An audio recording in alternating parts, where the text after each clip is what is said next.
Ouais. Oui. Bonjour à tous. Est-ce que vous nous entendez bien?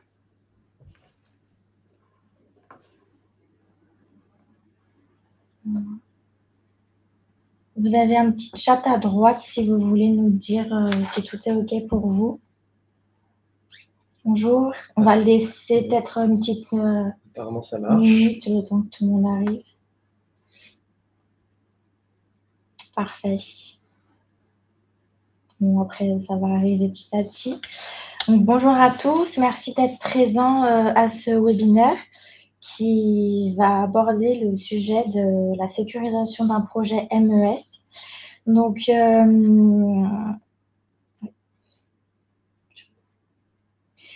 juste avant de commencer, veillez à ce que tout le monde ait bien son micro coupé. Ça a l'air OK pour le moment. Sur la droite de l'écran, vous avez un petit onglet de chat si vous voulez nous poser des questions. Comme ça, on pourrait revenir à la fin de ce webinaire. Donc, on va commencer. Le webinaire va durer 1 heure. Il sera décomposé 3/4 d'heure pour aborder le sujet et aborder des cas concrets avec notre intervenant Jérôme Ménan, qui se présentera par la suite. Et on vous présentera aussi notre réseau pour vous accompagner dans votre projet MES et on aura un temps d'échange à la fin pour vos questions. N'hésitez pas du coup à poser vos questions ou à les garder à la fin, on pourra y revenir sans aucun souci. Merci Marion pour cette introduction. Donc ce webinaire va être co-animé par Jérôme Ménan, qui est responsable IT Manufacturing chez Hublot, un de nos clients, et puis moi-même, donc Christian Flachard, directeur commercial et marketing de Creative IT. Jérôme, je vous laisse peut-être vous présenter en 2 mots. Oui, donc bonjour Jérôme Ménan. Donc, je suis responsable de toutes les applications pour le manufacturing, donc la production chez Hublot, depuis maintenant plus de 10 ans. Et puis, je travaille avec la solution Cubes depuis plus de 8 ans maintenant, je crois. Et donc, je vais laisser Christian reprendre la parole. Ok, merci. Oui, donc pour ce qui nous concerne, moi je représente Creative IT, dont je suis le directeur commercial et marketing. Alors, un petit mot sur quand même le contexte de ce webinaire, parce qu'on parle de MES, de sécuriser un projet MES. Alors, peut-être que tout le monde n'est encore pas très familier avec ce mot MES. Donc, MES, c'est un mot anglais qui veut dire Manufacturing Execution System, en français, logiciel de suivi de production. On a coutume de dire que c'est le relais de l'ERP dans l'usine, parce que tous nos clients, toutes les entreprises sont maintenant équipées d'un ERP. Mais pour ce qui est du suivi des activités de production, c'est un peu moins le cas. Il y a quelques dizaines d'années, ça ne nous rajeunit pas, l'organisme américain qui s'appelle le MESA avait essayé de symboliser le système d'information d'une entreprise industrielle en disant que tout en haut, il y a le RP, tout en dessous, il y a le MES, et puis si on descend encore, on a ce qu'on appelle le SCADA ou la supervision, qui est la couche verte qu'on voit sur la pyramide. Et puis si on descend encore, il y a les automates, et puis au niveau le plus bas, donc les équipements de production. Donc eux avaient essayé de symboliser comme cela la position du MES dans le système d'information industriel. Ce qu'on peut en dire aussi, c'est que le MES est là pour assurer les plannings de production, le suivi des OF, la traçabilité matière, composants, mais également la traçabilité process, comment on a fabriqué le produit, mais également pour tout ce qui est mesure de performance, à la fois matière et process. Donc c'est ce logiciel qui veut remplacer toutes les applications qu'on trouve à droite et à gauche dans l'atelier avec de l'Excel, de l'Access, j'en passe et des meilleurs. Voilà, donc les projets MES que l'on voit sont des projets qui sont quand même des projets fédérateurs, puisque ce ne sont pas les projets de l'IT ou du métier, ce sont des projets qui partagent dans l'entreprise des objectifs de direction. Bon, si la direction veut, par exemple, renforcer la traçabilité des composants, c'est elle qui va impulser le sujet souvent dans l'entreprise. Et donc, ça va impliquer d'autres services que sont la qualité, les méthodes, le contrôle de gestion industrielle, la production et bien sûr l'IT.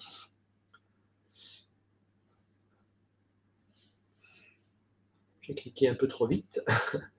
Donc, la décision de mettre en place un MES, et on le verra chez Hublot, c'est une décision stratégique. C'est pas un petit projet qui naît comme ça dans un atelier avec le bon vouloir d'une ou deux personnes. C'est souvent un projet stratégique qui va répondre à une exigence qui peut être réglementaire. Eh bien, on a l'autorité de régulation de la profession qui nous impose d'avoir une traçabilité dans l'agroalimentaire, la pharmacie ou autre. Ça peut être une exigence d'un client, ça peut être un gros donneur d'ordre qui impose à son client, à son fournisseur, pardon, d'opter pour un système MES, d'abandonner tous ces papiers qui traînent à droite à gauche pour aller vers un système plus homogène, plus fiable. Et ça peut être parfois chez certains de nos clients un outil alors j'ai mis de prospection commerciale, mais plutôt de rassurance client. C'est vrai que quand on reçoit un prospect dans l'usine et qu'il voit des papiers de partout pour suivre les OF, la traçabilité, etc., c'est pas forcément rassurant. Alors que si ce même client voit que la prod est sous contrôle, qu'on sait très bien où en sont chaque OF, qu'on sait très bien quels composants rentrent dans quel produit, ça peut être beaucoup plus rassurant pour lui. Ça peut être aussi un axe d'amélioration interne. Il faut qu'on s'améliore, il faut qu'on aille vers le zéro papier, voilà. Et ça peut être aussi une arme pour le recrutement de jeunes talents. Alors, l'expression est belle, recrutement de jeunes talents, mais voilà, c'est vrai que quand on reçoit des personnes dans une phase de recrutement, c'est plus rassurant pour eux de leur dire vous allez travailler sur un écran pour déclarer vos prods, pour accéder à la documentation en ligne, etc., plutôt que voilà, vous avez un classeur avec 50 feuilles, débrouillez-vous. Et puis, dernier point, c'est que ces projets MES sont des projets qui sont très engageants, puisque quand on choisit un ERP, on sait que c'est pour 15 ou 20 ans. Eh bien, un MES, c'est la même chose. On part sur des périodes de 10, 15 ou 20 ans. Nos premiers clients, nous, qu'on a signés il y a maintenant 25 ans, ont toujours leur logiciel MES. Bon, Hublot parlait d'une collaboration qui date d'une petite dizaine d'années. Voilà, c'est typiquement le cas pour tous nos clients. Et puis, on s'aperçoit que tous nos clients qui ont fait ce passage vers un logiciel MES, maintenant nous disent on ne sait plus comment on faisait avant et dans tous les cas, on ne pourrait plus faire ça. Voilà, donc tout ça pour remettre un petit peu de contexte dans ce webinaire. Donc, sécuriser un projet MES, mais qu'est-ce que c'est un MES? Quels sont les enjeux? J'espère avoir fait une introduction concrète là-dessus. Alors, pour parler de Creative IT, très rapidement, qui sommes-nous? Nous sommes donc une entreprise focalisée sur le MES, vous l'aurez compris. Le siège est à Lyon, nous sommes maintenant une cinquantaine de personnes avec un chiffre d'affaires de 3,7 millions, avec une excellente notation de la Banque de France qui atteste de la pérennité de notre entreprise. C'est assez important, justement, quand on part avec un prestataire pour 15 ou 20 ans, de savoir que ce n'est pas quelqu'un qui peut déposer le bilan dans 2 ou 3 ans. Et puis, nous sommes fidèles d'un groupe industriel qui s'appelle Pressia Molène. Donc, notre métier, c'est ce que vous voyez à droite de la diapo. Nous sommes éditeurs, donc créateurs de la solution et intégrateurs. Nous allons chez les clients pour la mettre en place. Et nous sommes, sans prétention aucune, un des acteurs majeurs du marché MES. On a déjà fait plus de 200 projets, ce qui est quand même significatif. Et nous sommes labellisés par le gouvernement français comme un des acteurs de l'industrie du futur. Notre produit donc s'appelle Cubes. Il a un périmètre fonctionnel assez large puisqu'il permet de traiter tout ce qu'on a vu jusqu'à présent dans l'introduction, tout ce qui est planning de production, suivi des OF, mesure de performance, la partie qualité, donc contrôle qualité et management système qualité, la partie logistique atelier, où sont mes pièces dans l'atelier, qu'est-ce qu'il y a dans tel bac produit, etc. Et puis une dimension qui est assez rare dans les MES, qui est la partie gestion documentaire, puisqu'on a développé un module de manière assez puissante là-dessus, pour gérer tous les documents, qu'ils soient des documents de production, documents qualité, documents méthode, qui vont servir à fiabiliser le système de suivi de production. Nos clients sont répartis dans 3 grands secteurs. L'agroalimentaire, avec des noms qui sont assez connus, puisqu'on voit leurs produits quand on fait les courses en supermarché. Les sciences de la vie, c'est-à-dire tout ce qui est laboratoire pharmaceutique, créateur de dispositifs médicaux, cosmétiques, donc qui sont sur des produits plutôt vivants. Et puis, comme la société Hublot qui va pas tarder à nous faire partager son retour d'expérience, donc dans le manufacturier, on va trouver des gens comme Applix qui sont des systèmes d'accroche, comme Axiom qui fait du packaging plastique, comme XBlue qui fait des centrales de navigation pour les sous-marins et les bateaux, etc., etc. Donc, vous voyez un panel de clients qui est assez vaste sur plusieurs secteurs d'activité et qui montre qu'un MES, c'est pas que pour l'agroalimentaire ou que pour l'électronique, c'est bon pour tout le monde. Et dans ces références, vous avez également 2 types d'entreprises. Un, des PME, qui sont souvent sur une seule et même usine, et deux, ce qu'on appelle les ETI, entreprises de taille intermédiaire, qui sont, elles, plutôt des groupes avec 3, 4, 5, voire plus d'usines. Un de nos clients les plus importants, c'est le groupe Sodial, que vous voyez en bas à gauche, et qui a déployé Cube sur une trentaine d'usines. Voilà, donc là aussi, le MES, c'est pas que pour les grosses structures, c'est aussi pour les PME, comme en attestent certaines de nos références. Voilà, j'en ai fini pour l'introduction. J'espère que je n'ai pas été trop bavard. Et je laisse maintenant la parole à Jérôme. On va juste couper nos caméras pour libérer de la bande passante et on les remettra pour les questions-réponses à la fin. Merci Christian. Vous m'entendez bien? Oui. Donc, merci pour m'avoir invité à cette communauté de pratique. Alors, je vais vous présenter rapidement Hublot, et puis après, on parlera des projets donc de MES qu'on a pu développer ces 10 dernières années chez Hublot. Et alors, ce que je ferai, je vous présenterai tout d'abord la genèse du projet chez nous d'un logiciel MES. Ensuite, je vous présenterai les 2 solutions que nous avons développées à partir de Cubes. Et puis ensuite, on parlera pour terminer des phases du déroulement du projet de ces 2 solutions qui se sont déroulées. Tout d'abord, le management visuel des priorités, puis ce qu'on a nommé Prodigy, qui est donc notre application sur l'établi de l'horloger. Alors pour commencer, Hublot, nous sommes aujourd'hui 800 salariés. On réalise à peu près 500 millions d'euros de chiffre d'affaires. On est installé sur le site de Nyon, donc c'est les 2 images que vous voyez là, des 2 usines. En fait, ce sont 2 bâtiments contigus. Merci. Et donc, à part ce site de production qui est aussi notre siège social, on a 10 filiales pour le SAV et la distribution et environ 70 boutiques exclusives à travers le monde. Mais donc notre seul site de production se trouve donc à Nyon, entre Genève et Lausanne, au bord du lac. Hublot, c'est une entreprise relativement récente dans le monde de l'horlogerie, puisque sa naissance est en 1980. Depuis, l'entreprise a beaucoup grandi. J'ai noté, là, voilà, on a intégré le premier bâtiment que vous voyez en 2009, puis on a doublé notre surface en 2015. On a eu trois CIO qui ont succédé à la direction de l'entreprise. Et puis là, nouvelle toute fraîche, Monsieur Guadeloupe, notre CEO des 10 années passées, passe la main ce mois-ci à Monsieur Tornard. Donc voilà, une page se tourne chez Hublot. À propos de nos produits, en fait, la philosophie d'Hublot, ça a toujours été de produire des produits innovants avec des matériaux innovants et originaux dans le monde de l'horlogerie. On voit en haut à gauche la montre historique Hublot de 1980 qui alliait déjà de l'or et du caoutchouc, ce qui était relativement révolutionnaire dans le monde de l'horlogerie à l'époque.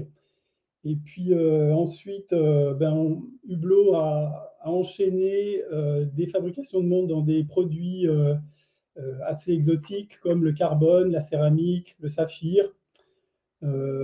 Et par exemple, le Magic Gold, qui est le seul or céramique, donc inrayable, qui est fabriqué dans l'horlogerie à l'heure actuelle. Par rapport à tous ces produits, on a donc 3 familles de montres aujourd'hui. On a les Classic Fusion, qui est la montre en bleu en haut de l'écran, qui reprend le design de nos montres historiques de 1980. On a notre corps de métier qui est la famille des Big Bang, et donc c'est les 3 vignettes en bas. Alors la Big Bang originale était celle de gauche ronde, mais on l'a déclinée dans d'autres formes, mais on retrouve le look de cette famille de montres. Et puis enfin, on a des masterpieces. Donc les masterpieces, c'est des pièces de haute horlogerie avec des complications horlogères. Alors, si vous connaissez un peu le monde de l'horlogerie, des tourbillons, des calendriers perpétuels, des grandes sonneries. Donc là, forcément, on est sur de la production de beaucoup plus petites séries, des modèles à beaucoup plus forte valeur ajoutée. Donc, par exemple, on voit en fond d'écran le modèle en saphir qu'on a développé avec le designer Murakami, qui est un modèle de l'an passé, si je ne me trompe pas. Voilà, un autre point fort de Hublot, justement, c'est ses partenariats avec des artistes, avec des sportifs, des gens de la musique, qui sont source d'innovation et de création sur nos modèles. Pour terminer, Hublot a le titre de manufacture horlogère, ce qui n'est pas le cas de tous les fabricants de montres suisses. Pourquoi? Parce que Hublot fabrique ses propres mouvements. Donc le mouvement, on va dire que c'est le moteur de la montre. Et donc Hublot a su intégrer petit à petit, depuis 1980 jusqu'à maintenant, à peu près tous les métiers qui nous permettent de réaliser quasiment tous les composants d'une montre et d'assembler nous-mêmes intégralement un modèle de montre. Voilà, maintenant, je vais revenir à notre projet MES.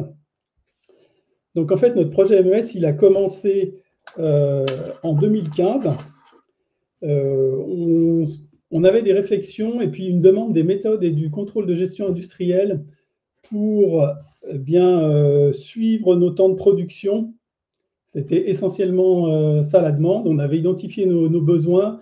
Donc, on voulait déjà interfacer avec l'ERP notre futur MES.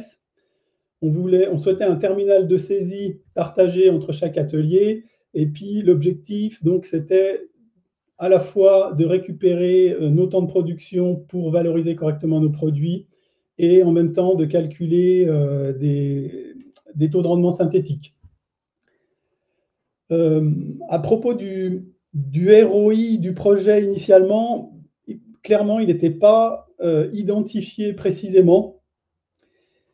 Et puis, les équipes aussi, on voit que les équipes de production n'étaient pas vraiment très intégrées au premier projet, à la naissance de notre projet MES. Et je pense que ça a été un petit peu un problème. Donc, au niveau de la sécurisation de cette étape, je pense qu'embarquer les futurs utilisateurs du projet, les futurs responsables de production, c'est ce qui fait que le projet va être gagnant ou pas. Voilà. Et donc, à partir de cette phase-là, qu'est-ce qu'on a fait? On a analysé notre besoin, réalisé un cahier des charges, recherché les éditeurs qui existaient sur le marché à l'époque, et puis on a évalué leurs propositions d'un point de vue fonctionnel et budgétaire.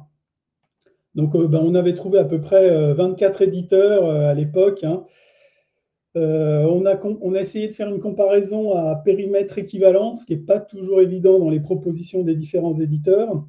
Et puis on a abouti à une shortlist de 3 puis 2 éditeurs.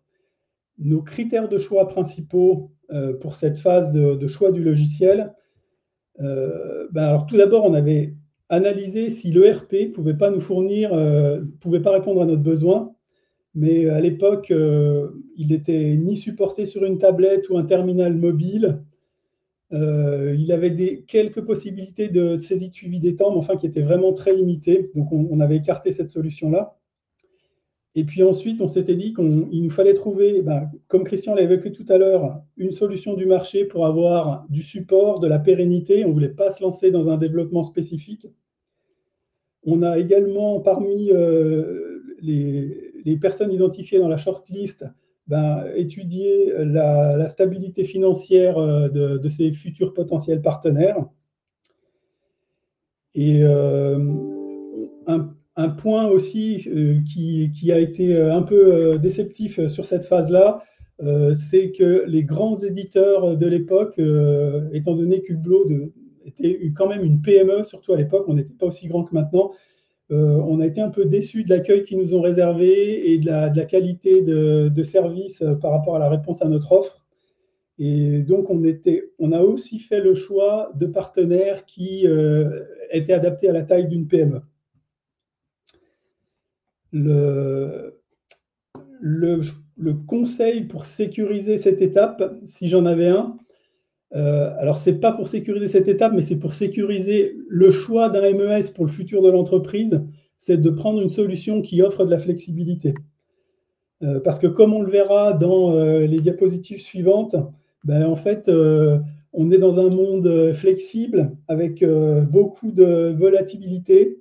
Et donc, ce qui est intéressant dans une solution pour laquelle on va partir pour plusieurs années, peut-être même plusieurs dizaines d'années, c'est d'avoir une solution qui va nous permettre de répondre à tous les besoins de l'atelier dans l'entreprise. Et alors, cette phase-là, en fait, s'était déroulée entre 2015 et 2016. Et puis, ce qui s'est passé, c'est qu'en 2016, on a complètement revu notre besoin parce que justement, en fait, le métier a été intégré au projet et il nous a expliqué que le TRS, le suivi dans l'atelier, ce n'était pas sa priorité. Il avait d'autres points plus urgents à traiter en fonction d'activité d'Hublot à cette époque-là. Et donc, le projet a été complètement retourné, je vais dire. Et là, l'avantage d'avoir choisi une solution flexible a joué à fond, puisqu'on a pu servir le besoin de notre client interne, donc la production, sur des applications qui ne sont pas dans le cœur de métier du MES, mais que Qubes a très bien su remplir. Donc, je vais vous présenter les deux solutions en fait que nous avons développées en interne, basées sur le produit Qubes. Donc, la première solution, en fait, on l'a appelé management visuel des priorités. Donc, en fait, cette solution-là, au tout départ, donc le projet initial, c'était dans notre atelier d'assemblage des montres T2. L'idée était, pour chaque îlot de production, d'avoir un écran, comme on le voit à droite, sur lequel va s'afficher le portefeuille de travail pour l'îlot.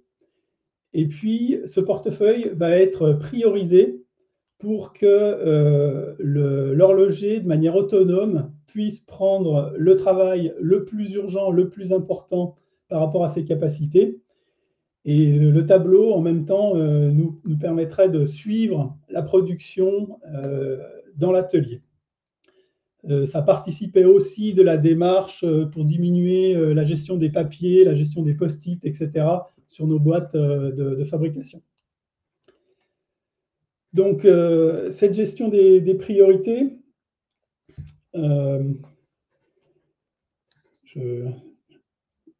en fait, c'est l'amélioration qu'elle nous a apportée, eh bien, c'était au niveau du temps de passage sur les produits urgents, parce qu'à l'époque, Hublot, et puis toujours Hublot, pour servir ses clients d'une manière la plus appropriée, gère ses priorités de vente dès la fabrication, dès l'atelier.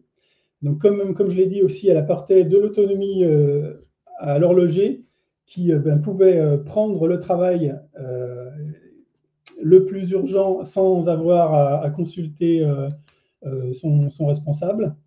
Et puis, elle nous permettait aussi d'afficher l'encours du travail et aussi des remarques, si on peut passer à la slide suivante.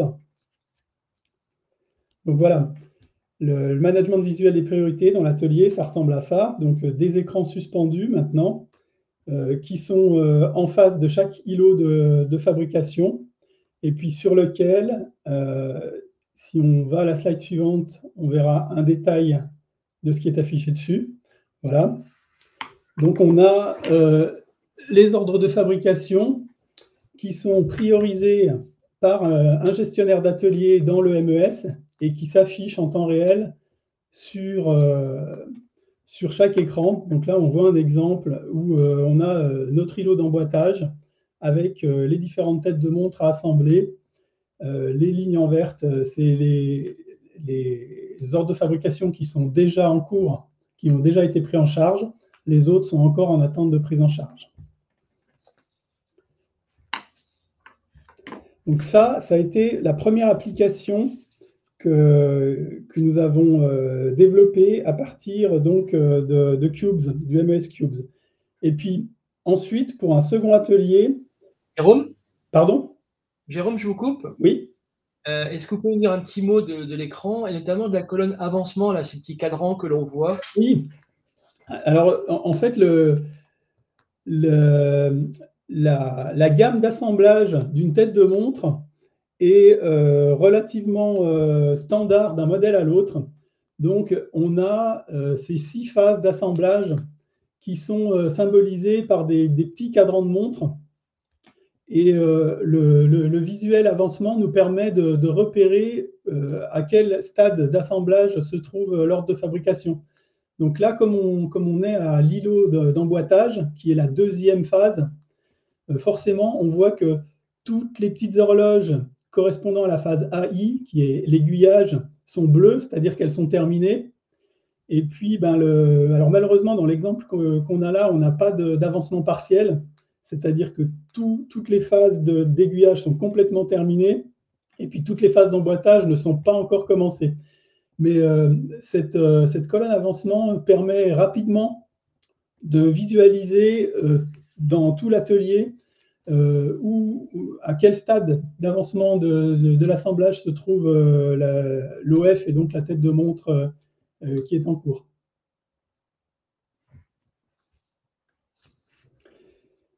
La seconde application du MES chez Hublot est complètement différente de la première. Donc cette fois-ci, on a souhaité installer une tablette pour permettre à l'horloger sur son établi de suivre l'avancement, de suivre sa fabrication. En fait, cette idée-là a émergé suite à la visite d'un de nos confrères qui était en train aussi de développer un système ressemblant. Et donc, on avait différents besoins sur cette tablette. On avait une problématique de tenue à jour de notre documentation technique. Et donc, on souhaitait mettre à jour la documentation, la bonne documentation à jour au bon moment pour chaque horloger sur son établi. On avait également une problématique de suivi de production. On souhaitait suivre notre production. On souhaitait également tracer de manière unitaire nos mouvements dans l'atelier. Alors, oui, je précise, donc, en fait, les tablettes ont été installées dans l'atelier d'assemblage de nos mouvements. Donc, on verra dans la slide suivante, mais ce qu'on voit tout en bas en bleu dans la photo du bas, c'est donc un mouvement de montre. Et donc, pour réaliser l'assemblage du mouvement de montre, souvent, on a besoin d'avoir des phases de retouche. Donc, ce qui se passe, c'est que l'ordre de fabrication au départ, qui est assemblé en lot sur les premières phases, va finir par être complètement éclaté au fil des réglages, des différents réglages des différentes pièces qui le composent. Donc, le MES allait nous permettre de tracer unitairement chaque mouvement et par exemple, de savoir le nombre de phases de réglage auxquelles chaque mouvement avait subi. Ensuite, de nouveau, la tablette nous permettait d'apporter de l'autonomie au travail des horlogers, puisque chaque responsable d'îlot allait pouvoir distribuer le travail en amont, préparer la liste des ordres de fabrication réalisés, et puis l'horloger devient plus autonome et prend les ordres de fabrication qui lui ont été affectés. Alors, dans sa réalisation, on a un atelier d'assemblage des mouvements. On a mis en place à peu près 25 tablettes sur des bras articulés pour conserver l'espace de travail libre de l'horloger. On verra que sur les photos suivantes, des fois, l'espace de l'établi est assez encombré. Ça nous permettait de suivre en quantité et en temps la production de chacun, d'afficher la fiche d'instruction de l'opération sur laquelle l'horloger est en train de travailler. Mais pour ça, on s'est appuyé sur la GED de Cubes. Donc, notre service méthode renseigne dans la GED de Cubes toutes les fiches d'instruction de tous les modèles de mouvement pour toutes les opérations. ce qui nous permet après d'appeler la bonne fiche au bon moment sur le poste de l'horloger. On a aussi utilisé un suivi de nos mouvements à l'aide d'une puce RFID. Je reviendrai là-dessus dans la slide suivante. Et puis, autre point important, on a interfacé notre ERP donc de manière synchrone, c'est-à-dire qu'à chaque fois que l'horloger valide des pièces bonnes ou pas bonnes dans le MES, on vient informer l'ERP de l'avancement de l'OF. Donc tout ça, ça nous a permis de faire des progrès au niveau de la traçabilité de nos produits dans l'atelier. Ça nous a permis de simplifier la mise à jour de la documentation et d'être sûr qu'on n'avait plus de documentation obsolète sur le poste. Et puis, comme je l'ai déjà expliqué, ça a facilité la distribution du travail par les responsables qui peuvent distribuer à l'avance le travail. Et comme on a un peu de flexibilité des horaires, par exemple, le matin, si l'horloger arrive avant son responsable, il sait quel travail il a réalisé. Je vais peut-être, Christian, si on peut passer à la slide suivante. Donc voilà, là on voit in situ la tablette avec le MES installé sur le poste de l'horloger qui travaille. Donc dans le zoom à gauche, en fait, on voit le mouvement donc, qui est en noir. Et ce mouvement-là est monté sur une bague en plastique qu'on appelle un insert, qui nous sert de support pendant tout le temps d'assemblage du mouvement et qu'on va démonter à la fin. Et donc, dans cette bague-là, est installée une puce RFID, ce qui nous permet, avec le lecteur sur lequel il est posé, de tracer unitairement donc, tous nos mouvements dans l'atelier d'assemblage. On a à peu près 6 ou 7 opérations successives pour arriver à l'assemblage du mouvement. Et puis après, si on passe à la slide suivante, on va pouvoir voir. Voilà, alors ça, c'est un gros plan sur l'écran principal donc de la solution qu'on a nommée Prodigy, puisque en interne, comme on avait, à partir de Cubes, développé deux solutions très différentes, le management des priorités et puis de l'autre côté, les tablettes, on a nommé notre projet sur les tablettes pour qu'il n'y ait pas de confusion possible. Donc voilà, notre solution Prodigy. Alors qu'est-ce qu'on voit sur l'écran? À gauche, en fait, dans la colonne de gauche, on a un récapitulatif de l'ordre de fabrication de l'opération sur laquelle l'horloger est en train de travailler. On a aussi la possibilité de scanner les inserts sur lesquels l'horloger est en train de travailler pour faire de la traçabilité unitaire. Avec les deux boutons du bas, on peut donc démarrer et arrêter pour identifier les temps de travail sur l'opération. En partie centrale, on a la fiche d'instruction qui en fait est un PDF sur lequel l'horloger peut passer d'une page à l'autre, mais également zoomer, la mettre plein écran pour voir les détails de la fiche d'instruction. Et puis sur la partie de droite, on a une espèce de microgramme pour chaque opération. Cette succession de boîtes, de cases à cocher, elle est rendue obligatoire pour que l'horloger puisse valider l'assemblage, sa phase d'assemblage. Ce qui fait que ça lui fait une espèce de checklist pour qu'il s'assure qu'il n'a pas oublié de phase dans son opération d'assemblage. Et puis en arrière-plan, on voit le portail de départ sur lequel se trouve l'horloger ou le responsable d'îlot le matin pour pouvoir accéder aux différentes fonctionnalités de Prodigy. Donc en fait, on voit qu'en fonction de ses droits d'accès, il a des icônes qui sont grisées ou pas. Et dans l'autre copie d'écran en arrière-plan, on voit par exemple une liste de travail à partir de laquelle le responsable d'îlot va pouvoir faire les affectations, la distribution du travail à ses différents horlogers. Alors maintenant que j'ai présenté donc les deux solutions, management visuel des priorités et puis Prodigy, donc les tablettes dans l'atelier, on va peut-être revenir un petit peu justement sur le déroulement du projet. Oui. Alors, Jérôme, je vous coupe. Oui. Oui, pour vous laisser souffler un petit peu. Et puis pour solliciter un peu nos participants, nous avons un sondage donc, que Marion va diffuser. Ce sondage, il est visible dans l'onglet qui est en haut à droite de votre écran. Il y a 3 questions à répondre. Et bien, nous vous laissons 1 minute pour le faire. Ça nous donnera une tendance sur est-ce que vous êtes équipé d'un MES ou pas, est-ce que vous êtes en réflexion sur le sujet ou pas. Donc voilà, petit sondage en haut à droite d'écran, 3 questions.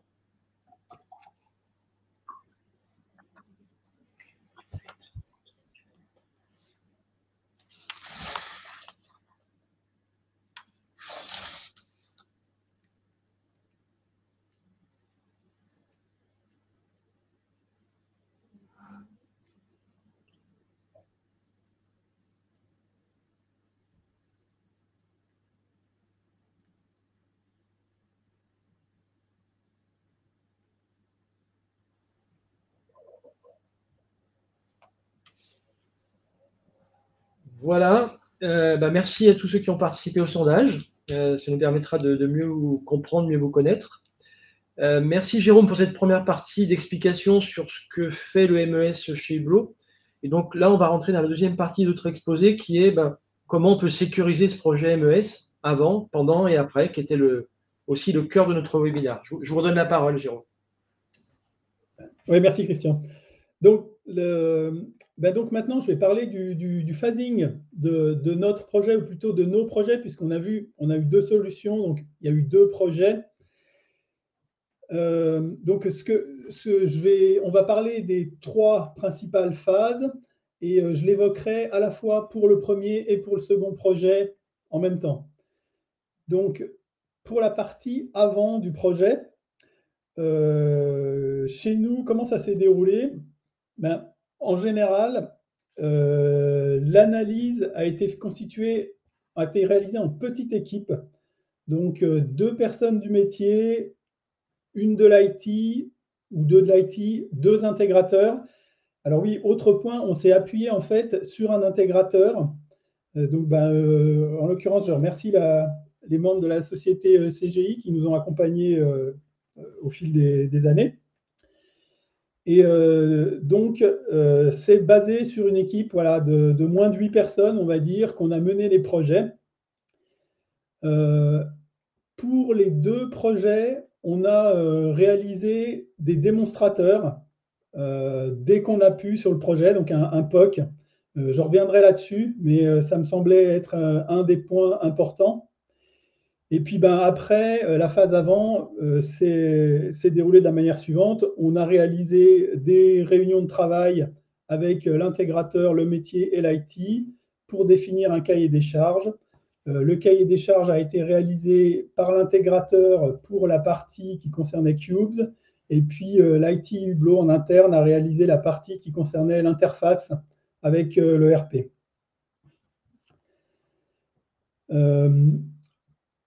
À propos des problèmes et des points forts sur les 2 projets, donc pour le management visuel des priorités, on a volontairement limité dès le départ le projet à un seul atelier et quelques fonctions. Et je pense que c'était la bonne solution pour y arriver. Bon, je reviendrai peut-être dessus tout à l'heure. On souhaitait une intégration forte, en revanche, entre le RP et le MES, voilà, avec des échanges d'informations synchrones entre les 2 logiciels. Et puis, un point plus difficile qu'on a rencontré, ça a été sur établir la règle de priorisation des opérations. Donc, comme on a vu dans le tableau de management des priorités, les opérations sont priorisées. Les priorités 1, 2, 3 sont des priorités manuelles fixées en fonction des urgences de la production et surtout des ventes. Mais ensuite, le reste du portefeuille est priorisé avec des règles métiers qu'il a fallu déterminer dans le RP et dans le MES. Et cette partie-là était assez compliquée à mettre en œuvre au départ. Pour ce qui est donc des tablettes, notre projet Prodigy, une des difficultés rencontrées, c'était dans la phase de détermination du cahier des charges par l'intégrateur, c'était au métier de se projeter sur ce genre d'application parce que personne n'avait jamais travaillé avec. Et donc, c'était un peu difficile pour eux. Alors, ce qui nous a beaucoup aidé là-dessus, c'est la réalisation du démonstrateur. C'est pour ça que j'ai mis que c'était un point important pour moi sur cette phase-là. Ça permettait quand même d'avoir une maquette, même si elle n'était pas complètement fonctionnelle. Mais quand on parlait avec le métier, qu'on déterminait le besoin avec le métier, on s'est reposé pas mal là-dessus pour déterminer les choses. Et puis, autre point aussi, on a expérimenté que la réalisation d'un scénario, c'est-à-dire qu'est-ce qui se passe dans cette situation-là, décrire les phases de travail avec l'application dans des situations bien précises, c'était quelque chose de beaucoup plus compréhensible pour le métier qu'un cahier des charges qui décrivait des fonctionnalités IT plus génériques. En reprenant au global, je dirais, si j'avais une conclusion à tirer, c'est il faut quand même peut-être écrire son besoin en une phrase ou en un paragraphe au début du projet, et puis que ce besoin-là soit formalisé et par le métier, et par l'intégrateur, et par l'IT. Et cette formalisation-là de besoin, peut-être qu'on ne l'avait pas tout à fait assez bien faite, ce qui fait qu'après, dans les phases ultérieures, on a pu avoir des surprises en se rendant compte que tout le monde n'avait pas bien compris le besoin de la même façon, et des fois, on s'en écartait un petit peu. Voilà. Alors, merci Christian. Donc, ensuite est venue la phase de réalisation du projet. Donc là, comme je l'ai déjà expliqué, on a confié le développement à notre intégrateur. Nous, en interne à l'IT, on a développé la partie interface avec le RP. Et puis, alors, dans cette phase de pendant, la principale problématique, c'est l'effet tunnel, ou le cycle en V. C'est-à-dire que pendant que les parties IT développent, eh bien, le métier a l'impression qu'on l'a oublié, qu'on ne travaille plus sur ce projet-là. Et forcément, sur les phases initiales, c'est problématique parce que comme il faut partir de rien, eh bien, cette phase-là est toujours très longue. Et puis, le métier a cet effet tunnel, puisqu'en fait, on ne lui a rien produit, et il attend le résultat de toute la phase d'analyse à laquelle il a participé. Donc, de nouveau, sur cette phase-là, je dirais que ce qui est important aussi, c'est de revenir de temps en temps au besoin initial, vérifier s'il est toujours satisfait, parce que forcément, on rencontre des contraintes, on rencontre voilà, des problèmes techniques, et en essayant de les solutionner, surtout ne pas s'écarter du besoin initial. Alors, spécifiquement pour les deux projets sur lesquels on a travaillé, pour le management visuel des priorités, on a rencontré des difficultés techniques au niveau de l'interface entre le RP et puis le MES. Donc, voilà, c'est pas à négliger quand même. Et puis, je dirais que ça a accru l'effet tunnel, puisque forcément, pendant qu'on résout ces difficultés-là, la solution n'est pas lancée et le métier s'impatiente. Et puis, deuxième point, a posteriori, on s'est rendu compte qu'on avait voulu en faire trop. C'est-à-dire qu'on avait pourtant essayé de limiter les fonctions qu'on avait inclus au cahier des charges initial, mais finalement, pour gagner en temps de développement, on aurait encore dû simplifier et puis reporter certaines fonctions à des phases de développement ultérieures. Pour la partie Prodigy, alors là, les principales difficultés qu'on a rencontrées, c'est une dérive budgétaire. Donc, le projet, en fait, était plus compliqué que ce à quoi on s'attendait. Donc, voilà, de nouveau, forcément, on a eu cet effet tunnel. Alors, avec Christian, pendant la préparation, on parlait de méthode agile. Moi, je pense que, malheureusement, dans une première phase, c'est assez difficile de mettre en place des méthodes agiles elles sont surtout adaptées à des phases d'amélioration et de développement de nouvelles fonctions sur un produit déjà existant. Donc mes conseils pour sécuriser cette étape, deux choses, je dirais. Déjà, pour sécuriser le budget, bien réaliser des bilans hebdomadaires ou bimensuels avec l'intégrateur, enfin surtout la partie commerciale de l'intégrateur, voilà, pour être sûr qu'on ne dérive pas ou du moins connaître notre dérive si jamais il y en a une. Et puis, pour compenser un peu cet effet tunnel où la partie métier se sent abandonnée, ce qu'on n'a sans doute pas assez fait, c'est on aurait dû jalonner des phases dans le développement et puis les célébrer avec le métier, même si pour eux ça n'avait pas une grosse signification, au moins les inviter aux séances qui jalonnaient le projet, ce qui leur aurait permis de voir un peu plus l'avancement du développement.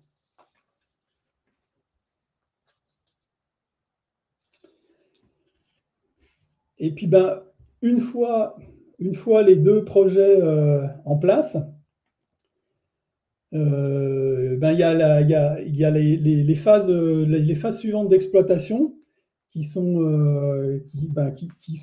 toujours en cours, puisque nos deux solutions sont toujours en fonctionnement chez Hublot. Alors, à propos de cette phase d'exploitation, il y a un petit risque, c'est l'adhésion du métier au produit, à la solution qu'on lui a développée. Alors, je pense qu'un des bons points qu'on a eu sur nos deux projets et qu'il faut avoir, c'est que la solution doit directement offrir des possibilités de pilotage au quotidien aux utilisateurs. Parce qu'en fait, au-delà des KPI et puis des retours sur les temps de production, qui sont des choses analysées plus par l'encadrement, le controlling de gestion, si l'outil permet de piloter au quotidien et apporte un plus aux utilisateurs dans l'atelier, son adhésion est gagnée dès le départ. Autre point pour l'exploitation, comme je l'avais dit, on a essayé de réduire les fonctions développées au départ, et puis on s'était constitué une roadmap de toutes les idées qu'on avait eues pendant la phase avant, mais qu'on avait décidé de ne pas mettre sur la première version des projets. Et donc, là, cette fois-ci, les méthodes agiles sont idéales pour enchaîner le développement des futures fonctions, des fonctions précédemment imaginées mais pas mises en œuvre pendant la phase d'exploitation. Et là, nous, aujourd'hui, en fait, on utilise l'outil Jira, par exemple, qui est un outil qui était utilisé par les personnes qui travaillaient sur notre site web à l'IT. Et de plus en plus, on essaye de travailler avec les méthodes agiles pour développer les phases suivantes du projet. Alors, les phases suivantes, en fait, elles sont de deux ordres. On a des phases qui font une extension de l'application à d'autres périmètres dans l'entreprise, c'est-à-dire qu'on a étendu notre gestion des priorités aux ateliers de contrôle, par exemple, et puis on a le projet d'étendre notre gestion des priorités à notre atelier donc de terminaison des composants. Et puis, l'autre axe de développement de l'extension, c'est intégrer de nouvelles fonctionnalités. Donc, par exemple, le suivi des temps ne faisait pas partie de la phase 1 des tablettes Prodigy. Et maintenant, on a intégré le suivi des temps dans nos tablettes Prodigy. Et donc, on va étendre le périmètre de Prodigy à notre atelier T2, donc un second atelier, normalement cette semaine ou la semaine prochaine. Voilà, on est en phase de démarrage et on a le projet de l'étendre encore à d'autres ateliers. Et puis, alors, comment on s'organise aujourd'hui justement par rapport à ces phases suivantes? Au niveau de l'IT, on s'est un peu structuré et puis on a rentré une méthode de travail sur un rythme trimestriel aujourd'hui, où on réalise des quarterly planning à partir d'un quarterly meeting. Alors, désolé pour les anglicismes. Donc, ce qui se passe, c'est qu'on se réunit pendant une journée avec tous les gens du métier pour planifier notre prochain trimestre de travail, dans lequel on va déterminer tous nos projets en cours, et puis aussi déterminer quelle phase du projet on va mener pendant le trimestre à venir, c'est-à-dire qu'il y a des projets où on est juste en étude, on ne va rien délivrer, et puis d'autres où on va délivrer une fonctionnalité ou bien délivrer l'extension à un autre atelier d'une solution déjà existante. Donc voilà, cette solution change un peu notre méthode de travail parce qu'on était habitué à travailler sur des cycles annuels. Et puis là, c'est tout récent, hein, depuis cette année, on travaille maintenant sur des cycles trimestriels en essayant d'utiliser au maximum les méthodes agiles. Voilà. Alors après, pour sécuriser cette étape d'exploitation, je dirais que les bonnes pratiques pour nous, c'est d'avoir une roadmap, c'est-à-dire que toutes les bonnes idées, on les place dans une roadmap, et puis après, on va séquencer les déploiements par le biais de ces quarterly meetings et de ces plannings trimestriels. Voilà, je n'ai pas regardé l'horaire, j'espère que je n'ai pas trop dépassé mon temps de parole. Non, c'était très bien. On est un petit peu en retard, mais c'est très bien. Merci, Jérôme. Je vais poursuivre la présentation avec 2 slides. La première, c'est pour vous dire que nous, Creative IT, nous avons développé un écosystème de partenaires autour de nous pour pouvoir vous accompagner, vous, industriels, dans ces différentes phases de projet. Donc, lorsqu'on a des entreprises industrielles qui nous questionnent sur, je suis en train de me poser la question sur le MES, que ça pourrait m'apporter, quel ROI, etc., on peut les orienter vers des partenaires qui sont plutôt dans le domaine du conseil. À nos clients qui, comme Hublot d'ailleurs, nous disaient j'aimerais être mieux accompagné pendant mon projet, avoir un intégrateur. Nous avons un réseau de partenaires intégrateurs. Nous avons également un réseau de partenaires éditeurs qui font des logiciels complémentaires aux nôtres, comme par exemple la GMAO ou l'animation visuelle en atelier. Et puis nous avons également des partenaires pour la phase après, lorsque nos clients nous disent OK, j'ai mis en place le logiciel, ça tourne très bien. Et maintenant, je vais aller chercher 1 ou 2% de plus de performance, je vais aller chercher plus d'adhésion de mes utilisateurs, etc. Et là, nous avons également des conseils qui sont là pour essayer d'optimiser la performance une fois que l'outil est en place. Et puis, pour nos clients, une fois qu'ils sont démarrés avec l'application Cubes, nous avons une communauté de pratiques trimestrielle qui permet à nos clients d'échanger sur des thèmes divers et variés. Le dernier, je crois que c'était sur la partie des autocontrôles qualité en production. Voilà, donc c'était juste pour vous signaler que nous avons ce réseau qui peut vous aider. Et puis, vous parlez également du club MES. Donc, c'est un club, une association le 1901 qui regroupe l'essentiel des acteurs du MES, qu'ils soient éditeurs, intégrateurs ou conseils. Et le but, c'est de démocratiser, de faire partager ces retours d'expérience, encore une fois. Et notamment sur comment je peux lancer un projet MES. Donc, sur le site web du Club MES, qui s'appelle club-mes.org, il y a une petite démarche de comment je lance un projet en interne, comment je fais adhérer les gens, comment je monte mon ROI, etc. Donc, vous pouvez le consulter, c'est assez instructif. Maintenant, bien, nous allons passer à la partie questions-réponses. Alors, Jérôme, je ne vous ai pas interrompu, mais il y a eu plusieurs questions pendant votre exposé. J'ai essayé d'y répondre à certaines. La première, c'était, pouvez-vous nous préciser d'où vient l'OF? Les OF qui sont affichés dans les ateliers là, sur le grand écran, d'où est-ce qu'ils viennent? Donc, j'ai répondu qu'ils viennent de l'ERP, oui. Qui est ProConcept, c'est une deuxième question. Et une question, c'était quelles sont les difficultés que vous avez dit à un moment, on a eu des difficultés pour interfacer ERP et MES.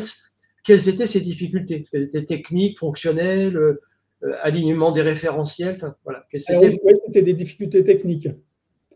Donc voilà, en fait, on avait un peu mésestimé le volume de données à échanger. Et comme on était parti sur une solution où on voulait une synchronisation, alors temps réel, c'est un peu un grand mot, mais on va dire une synchronisation dans la minute entre les priorités qui s'affichent sur l'ERP, sur le management visuel des priorités et les données de l'ERP. En fait, au tout début, ça nous faisait des volumes importants à échanger et la synchronisation ne se passait pas du tout bien. On a dû revoir la solution technique pour faire l'échange de données.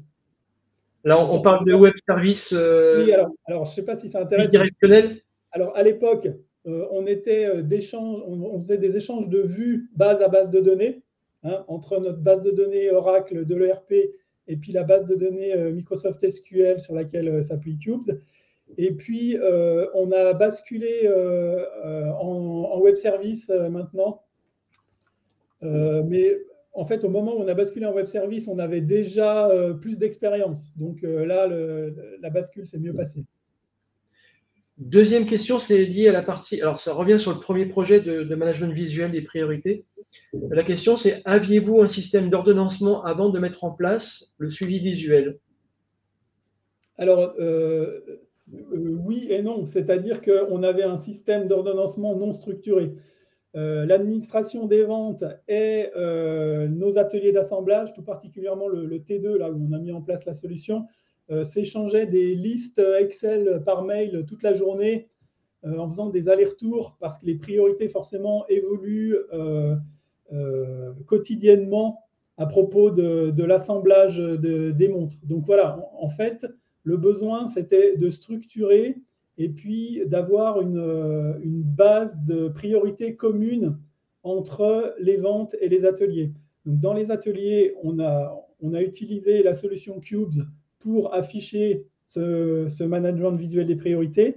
Et en fait, dans l'ERP, les services commerciaux ont le même tableau qui s'affiche et donc peuvent consulter aussi l'avancement dans l'atelier et quelle est la priorité de la montre qu'ils attendent pour servir leurs clients en particulier. Question suivante. Alors là, elle est plus sur Prodigy, donc l'application tablette.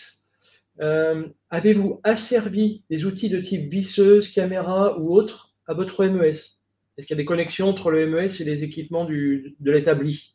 Alors non, on n'en a pas. Et je dois dire que ça n'a jamais été évoqué par le métier jusque-là. Donc on n'a pas eu de demande dans ce sens-là.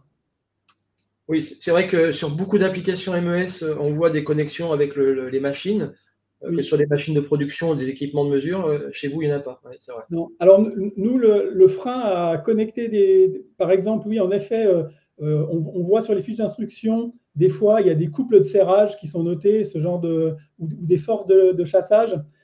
Mais le problème qu'on a, c'est qu'on a une diversité de produits qui est relativement importante. Et puis, donc, du coup, ça nous semblait difficile de devoir, comment dire, saisir toutes les données d'une manière suffisamment technique pour qu'elles puissent être transmises à un équipement de production. Et puis pareil, interfacer nos 25 tablettes avec tout l'équipement de l'horloger, ça nous semblait compliqué par rapport aux gains qu'on pouvait en tirer. Ok. Alors, une autre question, alors c'est plutôt une remarque. À un moment, vous avez dit au tout début du projet, on imaginait partir sur du TRS et on n'avait pas forcément fait de calcul de ROI. Et donc la question de Vincent, c'est je souhaiterais savoir comment vous avez pu procéder pour défendre un projet MES sans présenter le ROI. En fait, tout particulièrement à l'époque, mais encore un petit peu chez Hublot, notre problématique principale était, alors heureusement pour nous peut-être, pas forcément une problématique de prix et de coût de revient, mais une problématique d'approvisionner le bon produit au bon client dans les meilleurs délais. C'est-à-dire que le critère délai et capacité à servir notre client était supérieur à des problématiques de prix de revient. C'est pour ça qu'on a complètement changé notre fusil d'épaule à un moment dans le projet en se disant, ben non, en fait, ok, on sait qu'on va pouvoir identifier des gains de production, mais de toute manière, aujourd'hui, on n'arrive pas à vendre tout ce que nos clients veulent acheter. Donc, la priorité, c'est la capacité de production et le service du client. C'est pour ça qu'on a abandonné le côté calcul de TRS pour se focaliser sur du management des priorités. Autre question, Jérôme, alors vous sont toutes destinées. c'est où sont hébergées les gammes de production? Est-ce qu'elles sont dans le MES, dans le RP, dans les deux? Alors, elles sont dans le RP. Et puis, donc, quand on crée un OF, la gamme de production est dupliquée sur cet OF dans le RP. Et à ce moment-là, au moment de la création de l'ERP, on envoie la gamme dans le MES. D'accord. Il y avait une sous-question, c'est quel est l'impact que ça représente, la mise en place de l'application de management visuel sur votre équipe méthode? En fait, il n'y a pas d'impact puisque… Ouais, alors non, je dirais que l'équipe méthode, elle a été plutôt concernée par le projet Prodigy, puisque là, elle avait des fiches d'instruction papier avec un système de versionning et des campagnes de collecte des anciennes versions et des mises à jour documentaires papier sur tous les établis. Et donc, elle a abandonné tout ce système-là, mais par contre, elle a refondu complètement ses fiches d'instruction. On a vu qu'il y avait des 3D dans les fiches d'instruction. Elle a fait des choses beaucoup plus visuelles qui pouvaient être visualisées au format tablette et plus au format A4. Et donc là, ils ont utilisé, en fait, on utilise SolidWorks, et puis il y a un produit dans SolidWorks dont j'ai oublié le nom, qui est spécifique pour faire des notices d'assemblage, etc. Donc, ils sont appris à utiliser cette partie-là de SolidWorks pour pouvoir faire leurs fiches d'instruction. Et puis, je dirais que pour la partie management des visuels des priorités, c'est surtout la partie vente qui a été concernée par le projet en plus de la fabrication. Allez, une toute dernière question, Jérôme, même si on est un petit peu en dehors de l'horaire. Est-ce que vous avez pu mesurer des gains de productivité sur ces deux sujets?